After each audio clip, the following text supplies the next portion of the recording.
This is Kalamazoo. Kalamazoo is a city in Michigan. Michigan is a state in the United States of America. But why should you care about this place? In Kalamazoo in 1999, 21 medical education leaders and communication experts from the United States and Canada developed the Kalamazoo Consensus Statement. And in subsequent years, the Kalamazoo Essential Elements Communication Checklist was developed. What is all this? All of this came about because people were trying to improve communication between doctors and patients. Now, when we imagine healthcare at its very best, we often tend to imagine healthcare provided in developed countries like the United States, like in Canada. If experts in these countries believe that improvement is required in communication between doctors and patients, then we definitely should be paying attention in other parts of the world. In the last few years, National Medical Commission has introduced AETCOM modules in medical education in India, with the aim of ensuring that Indian medical graduates are up to global standards when it comes to competency as a doctor. A need must have been felt that while knowledge may be adequate among Indian doctors, further training and improvement is required when it comes to how to interact with patients and their relatives. Consequently, assessment of medical students ideally should be done keeping three domains in mind: cognitive, psychomotor, and affective. I know these are big words, let's simplify it. Cognitive is very simple, it tests knowledge. So, a question on anatomy of nasal septum perhaps is testing the cognitive domain. Whether a student is restricting their answer to just a picture of the cartilages and bones in nasal septum, or are they deciding to elaborate further? Psychomotor is performing a clinical examination. In the world of otorhinolaryngology or ear, nose, throat, psychomotor domain can be a test like Weber's test. Affective refers to feeling or emotion. It assesses how a doctor is communicating with a patient or the relative or both. This is where AETCOM comes in, and the assessment is in accordance with the Kalamazoo Essential Elements Communication Checklist. What does this checklist include? Let's go to the primary source here. On my right, you can see the actual Kalamazoo Essential Elements Communication Checklist. It consists of 7 domains. Let's start with number 1. Build a relationship. Then open the discussion. Then gather information. Then understand the patient's perspective. Then you share information. Then reach an agreement if there is a new or a change plan. And finally, provide closure. Now let's elaborate upon each of these domains one by one. If we remember this during our AETCOM assessment, we will score highly. And if we remember it throughout our lives, I think we will become better doctors. Let's dive in. One must greet and show interest in the patient as a person. We should not be dismissive of the patient. We should not be in a hurry to finish the task. We should use words that show care and are concerned throughout the interview, not just at the beginning. The tone of our conversation, the pace of the conversation, whether we are maintaining eye contact or not, our posture while we are communicating with the patient, all of these show care and concern, and these are also assessed during our AETCOM assessment as well as during various other communication skills assessment such as MRCS ENT OSCE. Next up, we have how to open the discussion.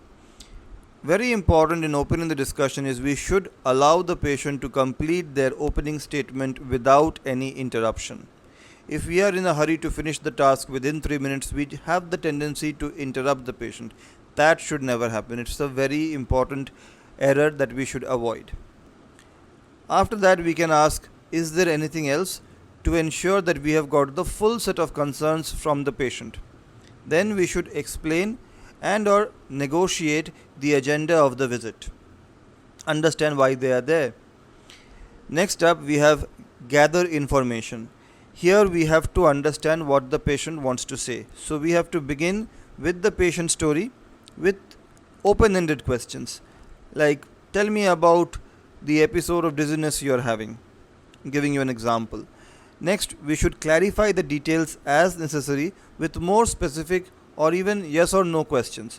So, is the dizziness continuous? Okay. like that. Then we should summarize the entire thing and give the patient opportunity to correct or add information. Now we have to transition effectively to additional questions. That's the gathering information part. Next up, we have to understand the patient's perspective. We should ask about their life events, circumstances, other people that might affect health. So, relevant questions that are affecting the patient's health. We should elicit the patient's beliefs, concerns, and expectations about their illness and treatment. So, the patient may be really concerned about something.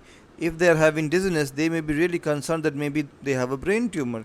We should be able to understand what their concern, what their expectations from us are, what they believe they are suffering from. All of these things we should understand.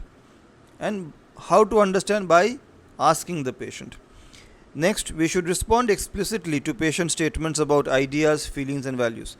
If the patient has hoarseness and says, I think I have cancer, we have to respond explicitly but also appropriately. We cannot be dismissive. We cannot say things like, how do you know it's cancer? You are not the doctor, I am the doctor. Those statements are strictly discouraged. Okay?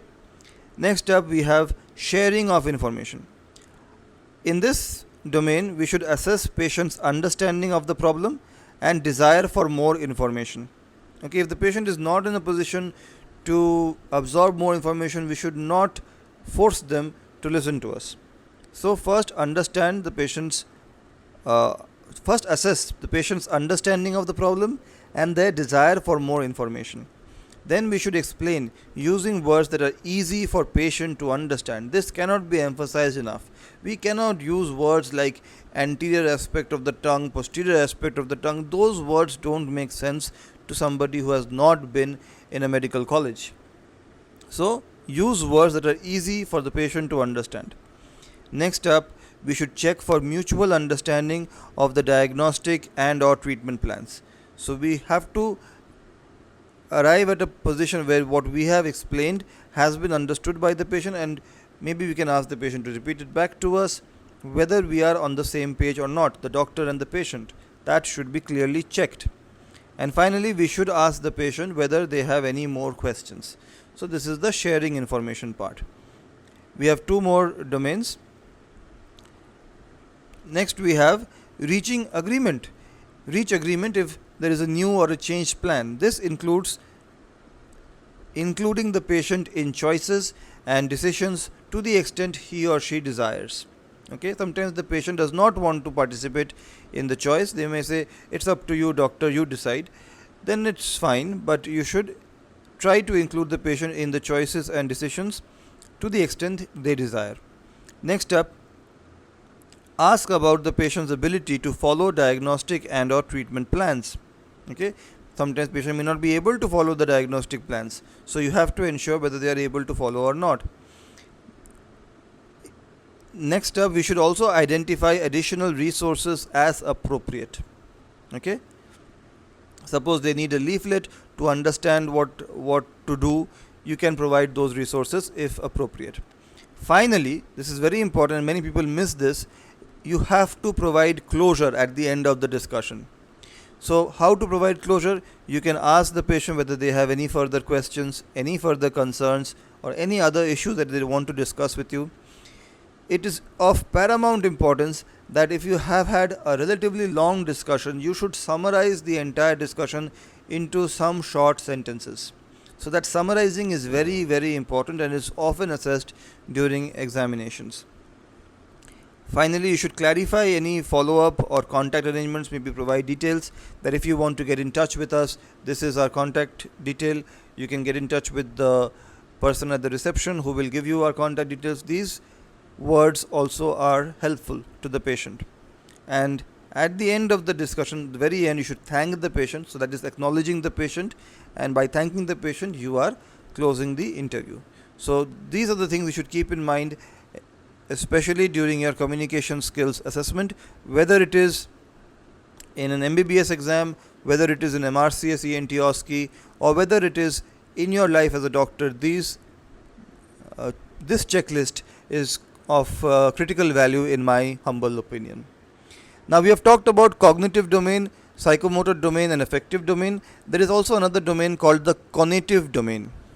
Cognitive. And cognitive domain essentially assesses whether you can arrive at the right decision or not. It's basically a test of ethics, and I believe cognitive domain is also something that should be tested during MBBS assessment and during the assessment throughout the life of a doctor. Thank you for watching this video. I hope it helped you. All the best for your exams.